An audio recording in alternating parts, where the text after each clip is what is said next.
নমস্কার, শুভ সন্ধ্যা। টেম্পির কাছ থেকে আজকে যে এসেছে তারকে সহযোগিতা করার জন্যে আমি একান্ত কাম্য। কেননা তারা আসে সব মঠ মন্দিরে কিছু প্রচার তুলে ধরতে চায় মানুষের কাছে। তাই আজকে ওরা এসেছে আমাদের মা সিদ্ধেশ্বরী, বরানগর কুটিঘাট সিদ্ধেশ্বরী কালী মন্দির। মা আছেন আমাদের কাছে 375 বর্ষ। আমরা মায়ের সেবায় জেনারেশন পর পর আমরা মায়ের সেবা করে আসছি এবং আগামী দিনে মায়ের কাছে প্রার্থনা থাকে যেন মায়ের দরবারে এসে যেন মায়ের সেবা করতে পারে। এই যে আমাদের বাৎসরিক অনুষ্ঠান তিনটে হয়, এক হচ্ছে দীপাবলি কালিকা পূজা, মাঘ মাসে যে পুজোটা হয় রটন্তি চতুর্দশী।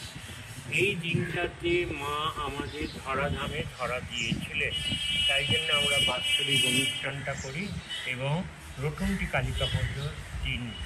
তারপরে আগামী দিনে যে পুজোটা আসছে জ্যৈষ্ঠ মাসে হলহরিণী কালিকা পূজা।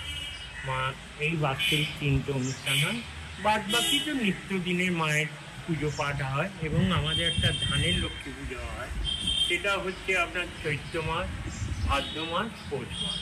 এই ধানের লক্ষ্মীতে মাকে আমরা নানাবিধ ভোগ নিবেদন করে থাকি এবং ভক্তরা সেই প্রসাদটা গ্রহণ করে।